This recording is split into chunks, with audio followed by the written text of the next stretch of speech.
So Doc Rivers, the coach, is on the hot seat. But I think Doc Rivers, the front office man, put him there. It's a young samurai, I smoke a spliff in the cut, and I pass a lot to my bro. No fuck with my flow. Couple bad bitches and a cup of that tro. So it's just THC.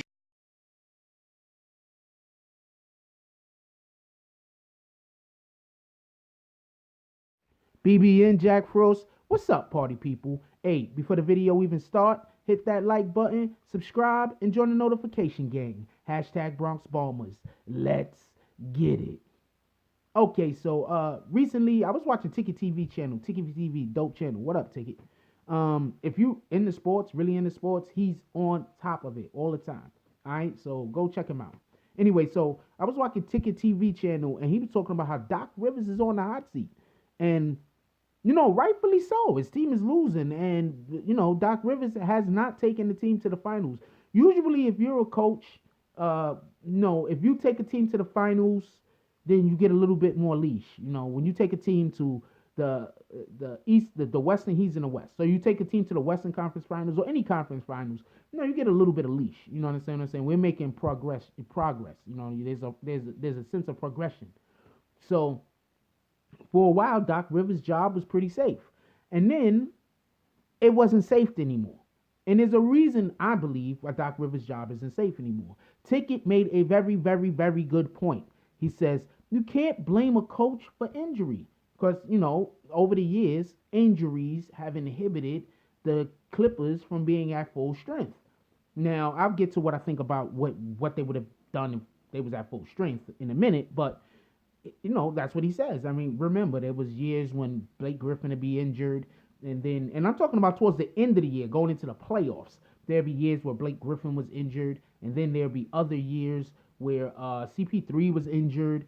And, these are the main players on the team. You can't have the main players on the team be injured. It's not like the 11th guy down on the bench gets injured. You're like, hey, whatever, nigga. And you just keep it pushing. You understand what I'm saying? But you have one of the main players on the team get injured, one of the main cogs, one of the stat sheet fillers get injured, you got a problem. And yes, filling stat sheets is important. It gets me upset a little when people be like, oh, all that guy think about doing is points. Well, when think about doing his points, all that guy thinks about doing is getting points. Well, when you sign the guy, you sign him because he could get points. You don't sign a Jamal Crawford because you want to increase your team rebounding. So when Jamal Crawford goes to a team after he's been signed, you don't then complain that he's not getting enough rebounds. That's retarded. You don't sign a guy like Blake Griffin because you want to get loose balls chased after. That's you know what I'm saying. So please, everybody that says, oh, well, that guy only wants to score, or that guy only wants to do this, or that guy only wants to do that, that's why they sign him. So let's just keep it a buck. All right, so Ticket made a great point. He said that these guys they're injured. A lot of time their star players are injured, and they are injured. It is what it is. But I think Doc Rivers being on the hot seat, I think it's deeper than that. I think it has more to do what Doc Rivers did when he was in the front office. And when Doc Rivers was in the front office, he gave his son that big ass contract. Now, besides the fact that many of the better players on the team did not want to play with Austin Rivers, I mean, it's hard playing with the coach's son when there's better players on the team and the coach's son is getting minutes that you don't think he necessarily deserves. I'm not saying he don't deserve the minutes. I'm saying that there has been, people filling away over the years. It's one of the reasons why I heard, I could be wrong, and where I got the information from could also be wrong, but that's one of the reasons why I heard CP3 did not want to be there anymore, because of he was having a conflict with the direction the team was in and going in, and Doc Rivers, because Doc Rivers is thinking his son first, his team and the organization second. No, hey, I'm not mad at him. A father got to think about his son, right? So he gives gives Austin Rivers a contract which many don't think he should have given him.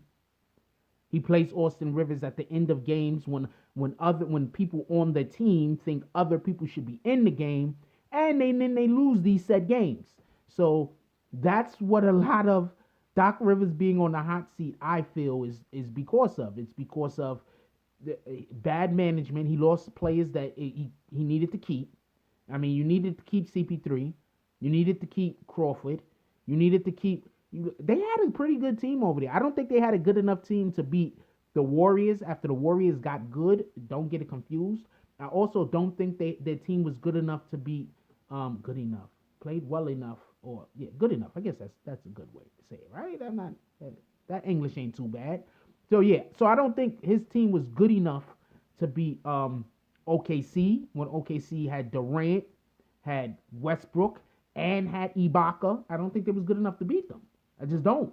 So I think, well, one thing you have to understand is there's different ways to play basketball. Everybody says, well, every team plays one type of offense or the other type of offense. This motion offense thing is real big in the NBA right now. But it's really what you have when you have players. It's basically based around your players. Like if you have a motion offense, but neither one of your bigs can shoot, they're gonna just run different schemes in your offense. You understand? But if you have a motion offense and you have two bigs that can shoot, or you have one big that can shoot, they're just gonna run different variations. So a lot of this has to do with personnel and the variations of what your offense is that you could run. If you remember that one year where the Clippers was really burning up the West, and I think that's when Griffin had got injured, he was really stepping out and shooting that jump shot and was catching everybody by surprise. He was hitting that mid range and everybody was getting caught off guard because they were used to playing that particular team as two bigs going towards the basket, where now they had to play with one big going towards the basket and the other big stepping away from the basket and being able to mix it up. So that was a big thing. Anyway, so Doc Rivers on the hot seat, and I personally think he's on the hot seat because of his son. I think he put himself there.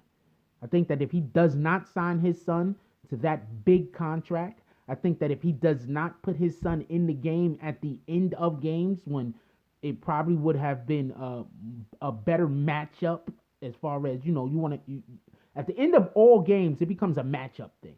Like in baseball, it's about matchups. You bring in, you got a righty batting, and you know that he doesn't hit well against a lefty, so you bring the lefty in to throw to him. You got a lefty batter, you know the righty, you bring the righty in to throw to him. You might that's what it's about. You know what I'm saying? It's about matchups. You're trying to get the matchup that you want. You understand what I'm saying? Like you got some guys that just pitch well to anyone, and it doesn't matter. And you got other guys who can hit it on anyone, and it doesn't matter.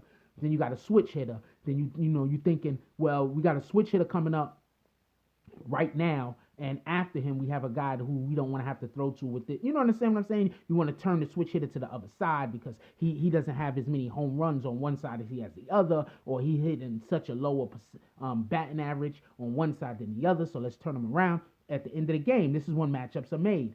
Same thing in basketball. At the end of a basketball game, this is when matchups are made. This is when you decide, you know what? Right now we're winning. So what we want to do is we probably want to put defensive players on the court, or we probably want to get guys that's going to not just play defense, but also hustle after them loose balls on the court. And then, there's a dead ball, and on the dead ball, then now we in the offense, we're going to bring, you get what I'm saying? It's a matchup thing. That's why coaching is so important. So when you have a guy that he's just going to put his son in the game, and he's not going to play the matchup to the opposing team, you kind of put yourself in a box. And that's the problem that a lot of the players that was on the Clippers had. And from what I hear, a couple of players that are still there have. But it is what it is. So Doc is on the hot seat. I think he put himself there personally. Y'all could go check out what Ticket said. What he said is a lot shorter than what I say. I'm just so damn long-winded. I got to do something about that. Anyway, like, comment, subscribe. Join the notification gang. # Bronx Bombers. Let's get it. I love y'all. Leave y'all comments down below. And that's all I got on this one. I'm out. If you like this video, please hit the like and subscribe button. If you would like to help dictate the direction that this channel takes, please leave a comment. All comments are appreciated, whether positive or negative. Thank you very much, and enjoy your day. And remember, positive thoughts cause for positive things to happen. Let's get it.